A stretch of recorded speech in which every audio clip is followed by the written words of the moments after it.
Major General Harold Edward Pompey, Elliott CB, CMG, DSO, DCM, VD was a senior officer in the Australian Army during the First World War. Elliott also served as a senator in the Australian Parliament. Early life. Elliott, son of Thomas Elliott, was born at West Charlton, Victoria. He was educated at Ballarat College, then Ormond College, at the University of Melbourne, where he graduated with a Bachelor of Arts and Master of Laws, sharing the final honours scholarship in law in 1906.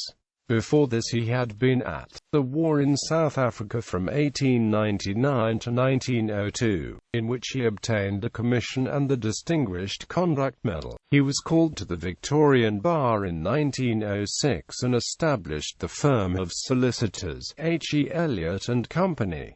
First World War. He had joined the militia after the Boer War, held the rank of lieutenant colonel when the First World War began, and was immediately given the same rank in the Australian Imperial Force, commanding the 7th Battalion. Throughout the war, Elliott was accompanied by a black charger, called Darky, who would spot the smallest irregularities in the men. Years later, his men were still convinced that it was the horse who had noticed the errors the commander had berated them for. Gallipoli Campaign. He left Australia in October 1914, was shot in the foot on the landing at Gallipoli on the 25th of April 1915, and rejoining his battalion in June was in the midst of the fighting at Lone Pine in August. Suez Canal. After the evacuation, the 7th Battalion was returned to Egypt, where they were sent 35 miles across the desert to defend the Suez Canal. The crossing was first attempted by the 14th Battalion, who were forced to turn back. Elliott personally inspected the route, talked with officers familiar with it and drew up a new timetable for the march, managing to get his men across with only a handful of casualties. On the march, one man forgot the ban on smoking. Elliott characteristically started to scream at the man, even threatening to shoot him. Out from the ranks came a shout, "If you shoot him, he'll shoot you." Quote. When the soldier who called out was brought forward and explained that no one talked to his brother like that, Elliott sent the man to his school for NCOs, with the rationale that anyone who could stand up to himself in full flight clearly had leadership potential. On arriving at Suez, the water that the battalion had been promised was nowhere to be found. They were assured that the water was coming, but hours later it still had not appeared. Elliott then made one of the vigorous protests that he was becoming famous for. He even threatened to march them back across the Suez Canal to get them a drink. It was outrageous to deprive men of water in the desert, and their understandable fury could escalate into a mutiny, Elliott thundered. He was then assured that the water would be available at 5:30 the next morning. Elliott was up at 5 a.m., where he found many of his men had been unable to sleep due to the thirst and were licking at the taps around camp. He found the camp's chief engineer, who informed him that the Egyptian authorities had not provided enough water for the troops in camp and that he had strict orders not to start the pumps before 8 a.m., as it would wake the corps commander. Elliott remounted his horse and tore off to Corps headquarters, where he informed a yawning staff officer that unless the water was turned on in the next 5 minutes, the 7th Battalion would be assembling and telling the corps commander exactly what they thought of him. The staff officer made a phone call, and Elliott was warned that he shouldn't make such a fuss again. He simply replied that he would do whatever was needed to help his men whenever he had to.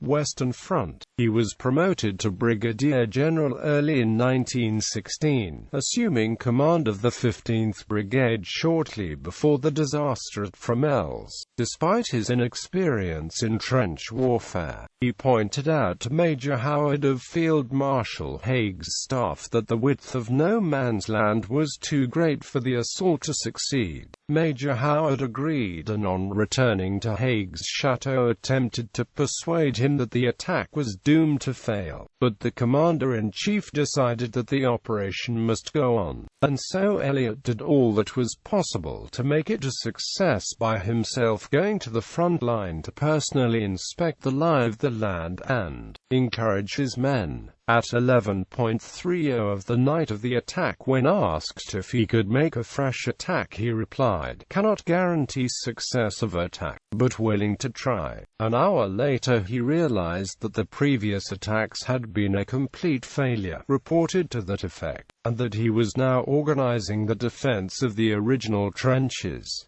In the end, 1,800 of the 5,533 Australian casualties were from the 15th Brigade. It has been stated that Elliot became intoxicated by danger, but he would not throw away his men uselessly. His brigade did magnificent work at the Battle of Polygon Wood at the end of September 1917, Elliot proving to be an inspiring leader. Elliot's brigade also fought at 2nd Villers-Bretonneux in April 1918, the point at which the German Michael offensive was halted, after a British officer had allegedly been caught leaving Corby with a cart full of looted champagne. Elliot ordered that anyone caught taking wine out of Corby was to be publicly hanged in the marketplace, and that anyone spreading rumors or orders to retire was to be shot forthwith unless he could give a good account of himself. Recounting these stories, reminiscent of the Red Queen in Alice in Wonderland,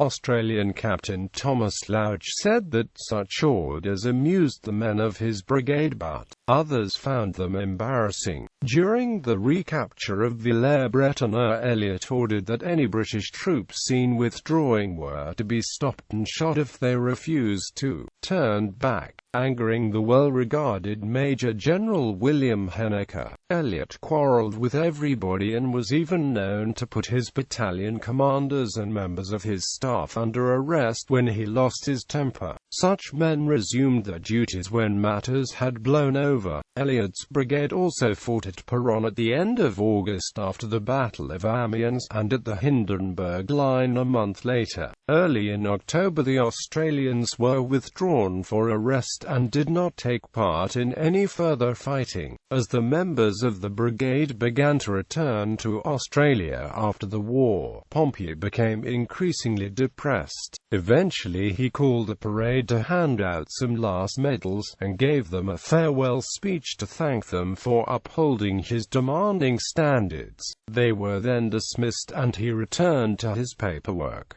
Later that afternoon the brigade returned to his chateau preceded by bands and colours. Each company circled the chateau and cheered for the commander. Lastly, the senior colonel called for 3 cheers and told Pompey that the men wanted to show their appreciation for him and that despite it being a voluntary march, everyone was there. Elliot was mentioned 8 times in dispatches, was created Companion of the Order of St. Michael and St. George in 1917, Companion of the Order of the Bath in 1918, and his other decorations included a Distinguished Conduct Medal and a Distinguished Service Order. Besides his Commonwealth decorations, he was awarded the Order of St. Anne, 3rd class, and the Croix de Guerre. Political service. Having returned to Australia in June 1919, Elliot contested the general election held later that year. He achieved the greatest popular vote of any Victorian candidate for the Senate.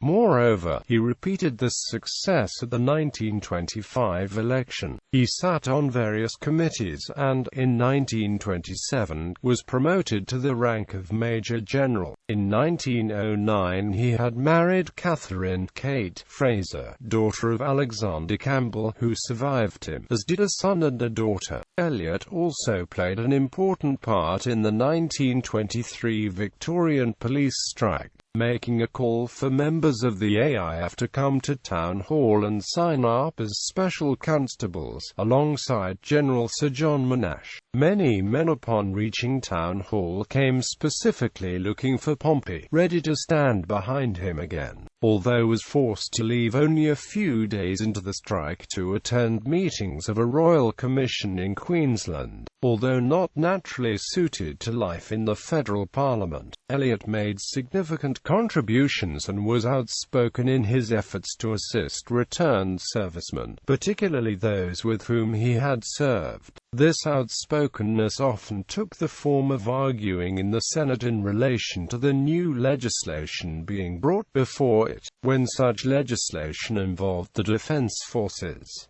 At other times he would personally champion the cause of those men who had been in his battalion. Elliot felt, with considerable justice, that he was sidelined by the new leadership of the Australian Army. This was most probably due to his tactlessness, particularly in relation to post-war changes of policy, and indeed the wartime records of some of those now being selected for the prime military appointments.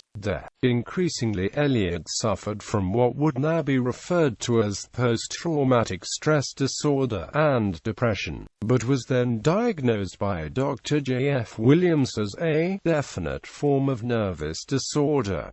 The result was tragic. Early on the morning of the 23rd of March 1931, Elliot committed suicide while an inpatient in a private hospital in the Melbourne suburb of Malvern. He had been admitted to the hospital late the previous afternoon, after making an attempt to gas himself at his nearby house. Elliot's funeral took place on the 25th of March. Following a short service at his home, his casket was drawn, with full military honors, including bands and an escort party, on a gun carriage pulled by horses resplendent with black plumes, to the Burwood Cemetery, a march of some 4 miles. Reports in the newspapers of the time state that several thousand people followed the cortege and lined the parade route. Stanley Bruce, whose prime ministry had come to an end in late 1929, attended the ceremony. Later he wrote to Elliot's widow, "I have just returned for his funeral and I have never seen a greater tribute paid to a man. It must be some comfort to you to see the universal regard, esteem and even affection in which he was held." The Australian government's official war historian, C.E.W. Bean, provides a character sketch of Elliot in his renowned work, the 12-volume Official History of Australia in the War of 1914 to 1918. He summarizes Elliot as outspoken, impulsive, excitable, straight as a ruled line. In popular culture, Pompey Elliot was one of the 6 Australians whose war experiences were presented in The War That Changed Us, a 4-part television documentary series about Australia's involvement in World War I.